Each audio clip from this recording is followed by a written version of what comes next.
Hello everyone, welcome to the Calvin classes. So guys, जो आज हम टॉपिक पढ़ने वाले हैं वो आपका बेसिकली है कोऑर्डिनेशन नंबर।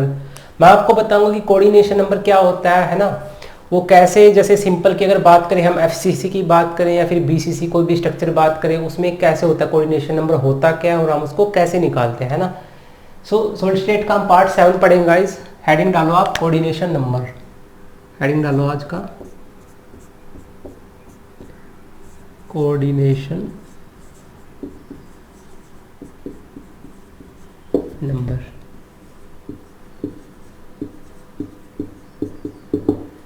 कोऑर्डिनेशन नंबर क्या होता है गाइस? कोऑर्डिनेशन नंबर कुछ नहीं, आपके नियरेस्ट नेबर होते हैं, जितने आपके पड़ोसी होते हैं ना एक गिवन क्रिस्टल के अंदर, जो पड़ोसी होते हैं। जैसे अगर मैं अपने डेली लाइफ की हम बात करें तो उसमें क्या होते हैं, पड़ोसी सहायता करने वाले जो पड़ोसी है मेनली, वैसे कोई करता नहीं आज के टाइम में, वो अलग बात है। तो क्या हो जाते हैं, उसके कोऑर्डिनेशन नंबर हो जाता है। तो डेफिनेशन लिखो तब ज़्यादा क्लियरली समझ में आए कि कोऑर्डिनेशन नंबर एक्चुअल में होता क्या है। So it is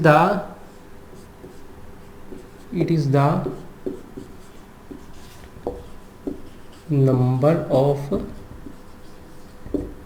atoms or ions that surrounds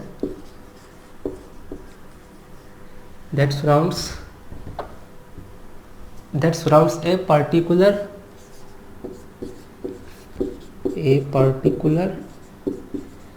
atom or ion is called as its coordination number।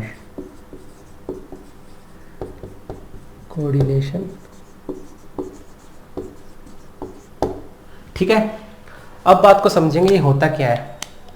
लिख लिया कि एक गिवन कोई एटम आपके क्रिस्टल के अंदर, उसको कितने एटम आपके सराउंड करते हैं, उसका क्या बोलते हैं, कोऑर्डिनेशन नंबर। जैसे मैं एक बात करूं, मान लो ये एक पर्टिकुलर एटम है ना, और इसको 4 एटम्स के सराउंडिंग में है ऐसे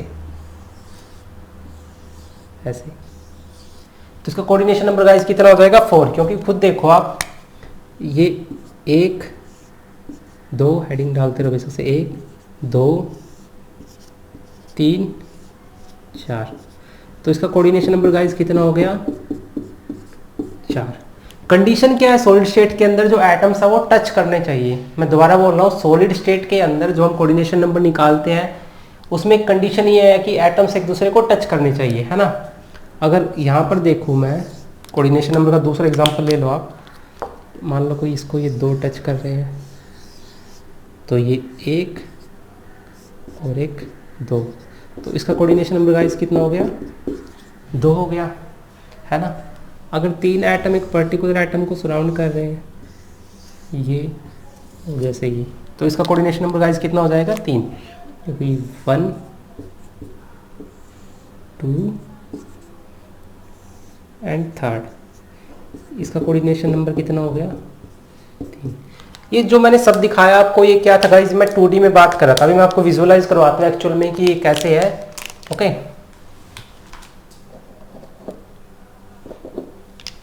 ये देखो, अगर इसकी बात करें, इसका मैंने बोला कोऑर्डिनेशन नंबर 2, जिसमें एक एटम, पर्टिकुलर एटम है, वो 2 डिफरेंट एटम को टच करेगा। ये देखो, अगर आप इसकी बात करते हो, एक पर्टिकुलर एटम देखो, ब्लैक वन, इसको 2 ग्रीन वाले टच कर रहे हैं, तो इसका कोऑर्डिनेशन नंबर कितना हो गया, 2 हो गया। ये इसके क्या है, नियरेस्ट नेबर है। क्या है, इसके नियरेस्ट नेबर है। इस बात को ध्यान रखना आप, कोऑर्डिनेशन नंबर का और दूसरा मतलब क्या होता है, नियरेस्ट नेबर। लिख देते हैं इसको,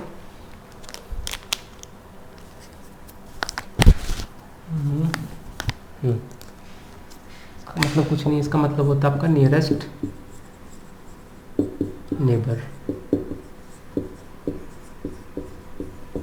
ठीक है, नियरेस्ट नेबर जो है हमारे, है ना। अगर इसकी बात करें, 4 वाला देखो, ये रहा, ये वाला स्ट्रक्चर है गाइस, ये देखो, ये वाला समझ में आया, ये मिडल में है और ये 4 को टच कर रहा है। थोड़ा क्लोजली देखो आप, जो ग्रीन वन है वो क्या कर रहा है, साइड में जो ब्लैक है उसके कितने हैं, 4 है, तो 4 को टच कर रहा है वो, ठीक है। 4 उसको सराउंड कर रहे हैं, 4 उसके नियरेस्ट नेबर है, तो इसका कोऑर्डिनेशन नंबर कितना हुआ, 4 हुआ। ठीक है, okay. Now come to the third. इसका देखो, इसका 3 कैसे होगा, इसका ये वाला स्ट्रक्चर है, ये देखो, ठीक है। देखो, कंपेयर करते रहो दोनों को प्रैक्टिकली, और आपको विजुअलाइज भी करवा रहा हूँ। ये देखो, जो ये अपना पर्पल वन है इसको 3 ब्लैक टच कर रहे हैं, तो इसका कोऑर्डिनेशन नंबर कितना होगा गाइस, 3 हुआ है ना। इन द सेम वे अगर इसको देखें, इसका कोऑर्डिनेशन नंबर कितना 5 है। 5 कैसे, इस पर्पल का, पर्पल दिख रहा है, ये क्लोजली देखो थोड़ा सा, पर्पल दिख रहा है, हाँ। तो 2 तो इसकी ब्लू ऊपर है, 2 ये वाले जो आपके हैं ये भी हल्के ब्लू है, ये 2 2 4 और एक रेड वन 5। सो कितना कोऑर्डिनेशन नंबर होगा इसका 5, 2 तो ये ब्लू और 2 आपके ये वाले और एक red one. So coordination number guys कितना है इसका 5। तो कोऑर्डिनेशन नंबर क्या होता है गाइज, जैसे कि मैं बता रहा हूँ आपको बार बार कि नंबर ऑफ नियरेस्ट नेबर होते हैं, है ना। ये तो 2D की बात है। अब 3D की बात करते हैं कि हमारा सिंपल क्यूबिक में, FCC में और BCC में क्या होता है ना। इसको रब कर देते हैं, नोट डाउन कर लिया, चलिए।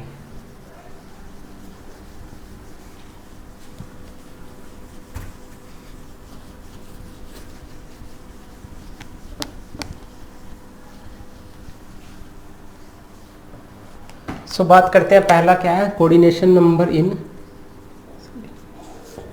Coordination number in simple cubic unit cell, simple cubic unit cell, ठीक है गाइस। तो सब सिंपल क्यूबिक यूनिट सेल क्या होती है आप सबको पता है, जिसमें एटम्स क्या होते हैं, कॉर्नर पे होते हैं, है ना। तो बना लो, इसको ड्रॉ कर लो, हो गया।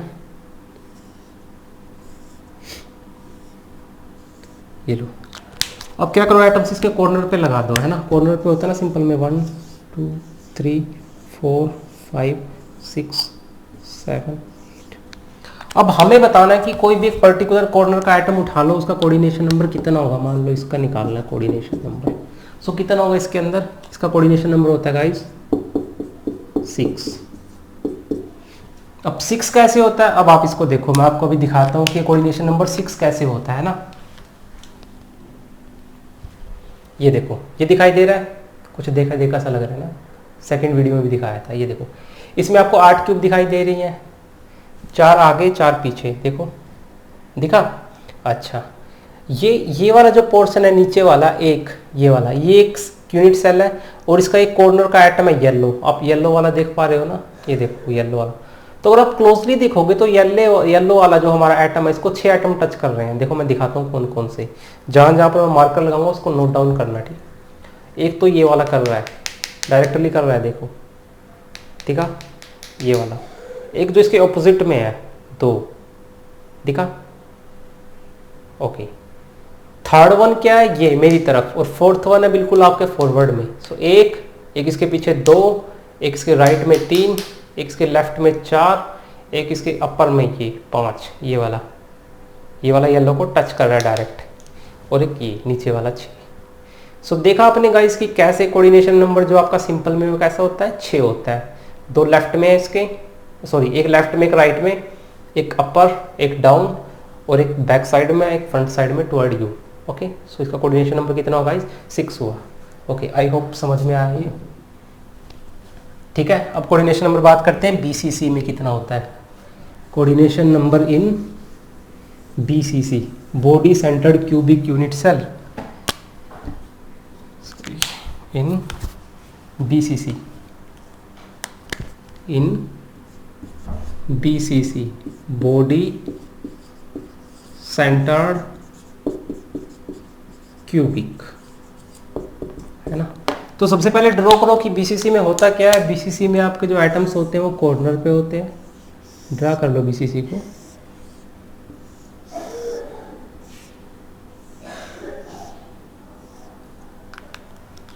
ना इसके कॉर्नर पे ड्रॉ कर लो 8 1 2 3 4 5 6 7 8। और एक जो आइटम होता होगा कहाँ पर होता है, आपका बॉडी के सेंटर में होता है BCC के अंदर। आप सबको पता है ये बात, ये लो। सो अब आपको क्या करना है, इसका कोऑर्डिनेशन नंबर निकालना है। सो इसका जो कोऑर्डिनेशन नंबर होता है गाइस वो होता है 8। कैसे होता है 8, आपको दिख रहा है ये जो एटम है इस यूनिट सेल के एक सेंटर में, वो कितने एटम को टच कर रहा है, 8 को। उसके सराउंड में 8 ही है ना, देखो कैसे। फिर से इसको देखो, कोई भी एक इन 8 में से कोई भी एक पर्टिकुलर यूनिट सेल उठा लो। मैं सबसे जो आपके सामने वाली है सबसे नीचे, ये उठा लेता हूँ, ठीक है। और ये देखो इसके सेंटर में मैंने क्या रख दिया, एक एटम रख दिया, तो ये क्या हो गया, BCC हो गया।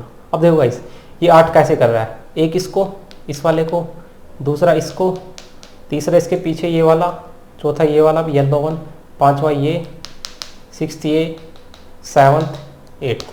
क्या ये दूसरे के साथ शेयर होता है, नहीं होता है, तो इसके अंदर कोऑर्डिनेशन नंबर क्या होगा, 8 होगा BCC के अंदर। दिख रहा है 1 2 3 4 और 4 नीचे, 5 6 7 8, तो कोऑर्डिनेशन नंबर कितना हुआ इसके अंदर, 8 हुआ। ठीक है, ओके, आई होप समझ में आया यहाँ तक।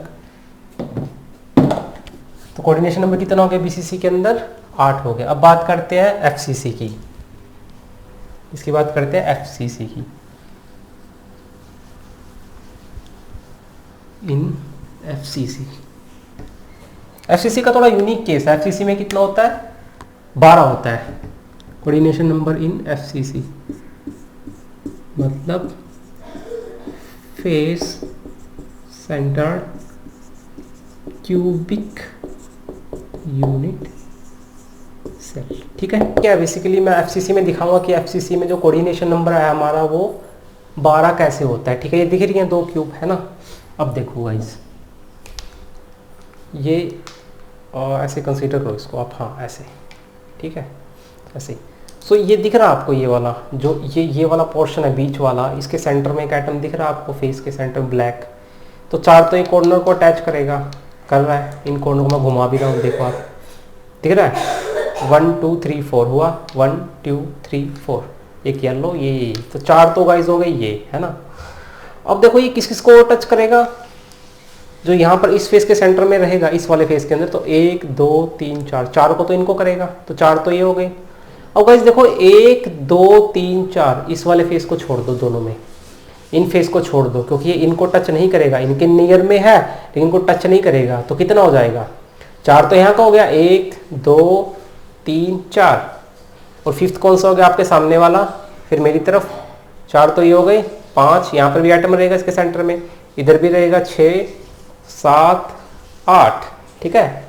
सो 9th आ जाएगा यहाँ पर, 10th आ जाएगा उसके अपर में, 11th यहाँ पर और 12th यहाँ पर। भाई इनके सेंटर में भी तो है ना, आप FCC कंसीडर कर रहे हो तो सबके फेस के सेंटर में है, लेकिन आपको ये और ये गाइस कंसीडर नहीं करना है, क्योंकि ये क्या है, ये अलग है, उससे दूर है, टच नहीं कर रहा है, तो वो उसका नियरेस्ट तो है लेकिन वो क्या कर रहा है, टच नहीं कर रहा है, इसलिए इसमें कितना हो जाएगा, कोऑर्डिनेशन नंबर 12 हो जाएगा। 4 तो ये हो गए, 1 2 3 4 जो यहाँ पर उसका पर्टिकुलरली निकाल रहे हैं, 5 6 7 8 9 10 11 और 12, ठीक है, ओके,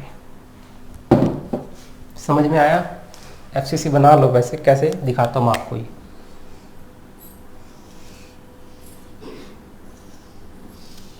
ये कंसीडर करो, पहले एक बनाओ,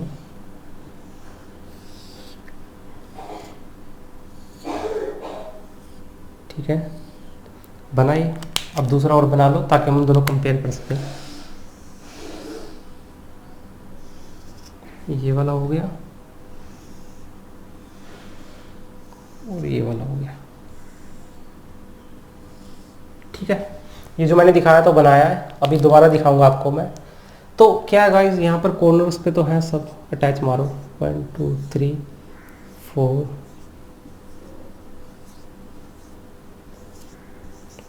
3 हो गया। अब देखो, अब क्या फेस के सेंटर में है ना। थोड़ी सी मार्किंग के लिए मैं ले लेता हूँ, मार्कर का कलर चेंज कर लेते हैं। इस फेस के सेंटर में होगा गाइस, इस वाले फेस के सेंटर में, है ना, होगा इस फेस के सेंटर, एक यहाँ पर भी होगा इस फेस के सेंटर में, एक इसके में भी होगा। अब देखो पहले इसको येलो वाली जो ये, सॉरी येलो बोल रहा हूँ मैं, इसको ब्लू वाली जो आपकी यूनिट सेल है इसको कंसीडर करो। इसको 6 फेस होंगे, एक इधर वाला हो गया, एक ये वाला हो गया, है ना, एक अपर होगा, एक लोअर होगा गाइस, एक फ्रंट में होगा, एक रियर में होगा। समझ में आया। ऐसे इसमें हो गया 1 2, ये लोअर हो गया, ये अपर हो गया, ये फ्रंट में हो गया, ये बैक में हो गया। अब देखो इसका 12 कैसे होगा, है ना। देखो 4 तो इनको टच कर रहा है, इसकी बात कर रहे हैं 1 2 3 4, कैसे 1 2, तीसरा ये रहा 3 और ये रहा 4th। 4 तो ये आ गए इसके, है ना। किसकी बात कर रहा हूँ मैं, इसका निकाल रहे हैं पर्टिकुलर कोऑर्डिनेशन नंबर 12 कैसे है। तो इसका हो गया गाइस 4, ठीक है। अब मैंने क्या बोला था कि इन दोनों का नहीं होगा, इसका और इसको ये कंसीडर नहीं करेगा क्योंकि ये बहुत दूर है। पांचवा ये हो गया गाइस, फिफ्थ वन ये कैसा हो जाएगा, सिक्स्थ। सिमिलरली बॉटम वाला सेवन्थ, इसका बॉटम एट्थ। तो एक फ्रंट में एक रियर में, ये भी करेगा 9 10 11 12। तो कितना हो गया कोऑर्डिनेशन नंबर 12। एफसीसी में कितना हो गया कोऑर्डिनेशन नंबर 12। ठीक है। अब देखो, अब दोनों को कंपेयर करते हैं। अभी रुको, ये लो, ये बनाई है मैंने यूनिट सेल, ठीक है, बिल्कुल सेम है दोनों। तो मैं क्या कर रहा हूँ, जो ये वाला है, ये वाला इसका एक फेज है ना, तो इसके फेज के सेंटर में रख देगा एटम। तो 4 तो हो गई ये, 1 2 3 4, 4 को टच किया, 1 2 3 4 वो मैंने लिखा है। 1 2 1 कौन सा हो जाएगा आपका, ये वाला 1, ये वाला हो गया आपका 2 3 4, ठीक है, हुआ 4। अब 5 6 को 7 8 कौन सा होगा, अब इस वाला जो इसके सेंटर में होगा, ये भी फेस है, इसके सेंटर में भी होगा सीसी में। तो 5 6 7 8, ये वाला नहीं करेगा, 9 10 11 12, ठीक है। तो कोऑर्डिनेशन नंबर कितना हुआ 12। आई होप समझ में आया। अब थोड़ा सा लिख लो 2-4 पॉइंट्स कि टेम्परेचर का क्या इफेक्ट होता है कोऑर्डिनेशन नंबर पे, प्रेशर का क्या इफेक्ट होता है ना। सो जो अब तक हमने पढ़ा है उसको थोड़ा समराइज कर लेते हैं। और गाइस जो एचसीपी और सीसीपी है वो क्या होता है, वो मैं आपको अगले लेक्चर में पढ़ाने वाला हूँ। जब आपको क्लोज पैकिंग पढ़ाऊंगा अगले लेक्चर में, तो 2D 3D में जो पढ़ाने वाला हूँ या 1D में, तो उसमें कोऑर्डिनेशन नंबर मैं बताऊंगा आपको कि एचसीपी में कितना होता है, सीसीपी में कितना होता है, ठीक है। सो आप डोंट वरी, उसके बारे में कंफ्यूज मत होइए। तो अगर मैं कोऑर्डिनेशन नंबर की बात करूँ, इधर लिख लो आप type of unit cell, type of unit cell है ना, छोटा सा टेबल है, इधर लिखो आप कोऑर्डिनेशन नंबर, है ना। हो गया। पहला लिखो सिंपल क्यूबिक, सिंपल क्यूबिक कितना होता है 6। उसके बाद लिखो बीसीसी, कितना हो गया 8। एफसीसी में भी गाइस कैटेगरी होती है फर्दर, है ना, so don't get confused. FCC में कितना होता है 12। एक एफसीसी होता है सोल्ट लाइक, जब पढ़ाऊंगा इसकी स्ट्रक्चर तब डिटेल में बताएंगे एफसीसी में उसमें 6 कैसे होता है ना। एफसीसी ब्रैकेट में लिख देता हूँ मैं सोल्ट लाइक, सोल्ट लाइक इसका कितना होता है 6:6, मतलब 6 होता है, ठीक है। 4 हो गए। इधर और लिख लेते हैं। फिफ्थ जो हो जाएगा अपना, इसी का फर्दर एक्सटेंशन है, ठीक है, डोंट वरी। फिफ्थ कौन सा है हमारे पास, एचसीपी, हेक्सागोनल क्लोज पैकिंग, उसमें होता है 12, ठीक है, कोऑर्डिनेशन नंबर, ठीक है। और छठा हमारा सीसीपी, उसमें भी क्या इतना होता है 12 होता है, ठीक है। तो ये 6 चीज़ें आप याद रखना कि सिंपल में 6 होता है, बीसीसी में 8 होता है, एफसीसी सिंपल में 12 होता है, लेकिन शॉर्ट लाइक में कितना होता है 6:6 होता है, एचसीपी में 12 होता है, और सीसीपी क्यूबिक क्लोज पैकिंग। बताऊंगा क्या होता है अगले लेक्चर में, सीसीपी क्या होता है क्यूबिक क्लोज पैकिंग डिस्कस करेंगे जब हम क्लोज पैकिंग पढ़ेंगे। अगला जो लेक्चर आने वाला है उसके अंदर बताऊँ कि सीसीपी और एचसीपी होता क्या है, राइट। तो इसको रब कर देते हैं। इफेक्ट ऑफ टेम्परेचर और इफेक्ट ऑफ प्रेशर लिख लो, कोऑर्डिनेशन नंबर का क्या होता है, ठीक है। हेडिंग डाल दो, effect of temperature and pressure on coordination number. हो गया, हेडिंग मारो, इसको इसका काम खत्म हुआ। Effect of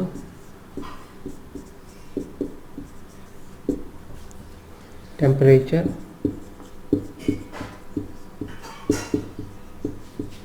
and pressure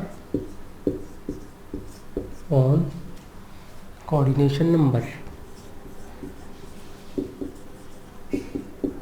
coordination number, ठीक है। सो प्रेशर बढ़ाने से गाइस कोऑर्डिनेशन नंबर जो हमारा बढ़ता है, और टेम्परेचर बढ़ाने से कोऑर्डिनेशन नंबर डिक्रीज होता है। क्या बोल रहा हूँ मैं, फिर से सुनो। प्रेशर बढ़ाने से कोऑर्डिनेशन नंबर जो आपका इंक्रीज करता है, और प्रेशर जो टेम्परेचर बढ़ाने से कोऑर्डिनेशन नंबर क्या होता है, घटता है, मतलब उल्टा एक दूसरे का। वो कैसे होता है अभी बताऊंगा, पहले लिखो। पहला ये रहा, लिखो with increase in pressure, with increase in pressure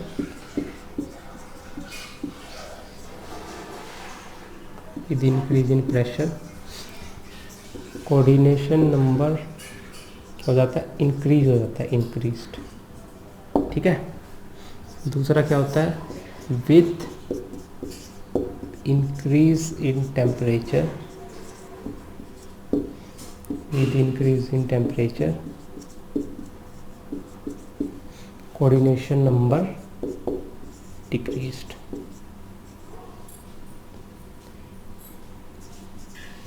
ठीक है। अब देखो ये क्या हुआ है, देखो आप कंसीडर करो, मान लो एक कंटेनर है कोई, है ना, उसके ऊपर एक पिस्टन लगा हुआ गाइस, ओके। थर्मो में जो आप देखते हो जनरली एक सिस्टम ले लिया मैंने, उसके अंदर क्या ये एटम्स घूम रहे हैं, है ना, ये क्या एटम्स है ना। अभी मैं क्या कर दूं, मान लो इस पे प्रेशर P1 है पिस्टन का, है ना, मैंने इसको क्या कर दिया, प्रेस कर दिया नीचे की तरफ, और जो नया सिस्टम बना मेरा वो क्या हो गया गाइस, सो यहाँ पर आ गया, मतलब इसका प्रेशर P2 हो गया, ये आपका पिस्टन है, ठीक है। तो मॉलिक्यूल क्या आ जाएंगे, और क्लोज आ जाएंगे, मॉलिक्यूल्स या एटम्स जो और क्लोज आ जाएंगे तो कोऑर्डिनेशन नंबर क्या हो जाएगा, इंक्रीज हो जाएगा, ज़्यादा टच करने लगेंगे, क्योंकि जैसे ही आप प्रेशर अप्लाई करोगे तो एक दूसरे के क्लोज आ जाएंगे, जितने ज़्यादा क्लोज आएंगे उसको टच करेंगे, उसको टच करेंगे तो क्या हो जाएगा, कोऑर्डिनेशन नंबर इंक्रीज करेगा, ठीक है, ओके। टेम्परेचर बढ़ाने से क्या होता है, टेम्परेचर बढ़ाने से उनकी एनर्जी बढ़ जाती है, तो जैसे आप टेम्परेचर दोगे उनकी थर्मल एनर्जी बढ़ जाएगी, थर्मल एनर्जी जैसे ही बढ़ेगी वो रैंडमली मूव करना चालू हो जाएंगे और एक दूसरे से अवे जाएंगे, तो इसलिए क्या होता है, टेम्परेचर का इफेक्ट उल्टा होता है, ठीक है। सो ये था गाइस जो हमारा कोऑर्डिनेशन नंबर के बारे में बेसिक इंट्रोडक्शन था। अगला जो लेक्चर हम पढ़ेंगे क्लोज पैकिंग, उसमें हम देखेंगे 1D में कोऑर्डिनेशन नंबर 2 कैसे होता है, 2D में कोऑर्डिनेशन नंबर जो स्क्वायर क्लोज पैकिंग होती है 2D के अंदर उसमें 4 होता है, HCP में कितना होता है, 6 होता है 2D में। फिर हम 3D में पढ़ेंगे कि जो स्क्वायर क्लोज पैकिंग होती है 3D की, उसमें 8 हो जाता है कोऑर्डिनेशन नंबर, और जो आपका HCP होता है 3D में उसका 12 हो जाता है, और CCP में भी 12 हो जाता है। तो कैसे होता है हम डिस्कस करेंगे अगले लेक्चर में, तब तक के लिए पढ़ते रहिए, ऑल द बेस्ट।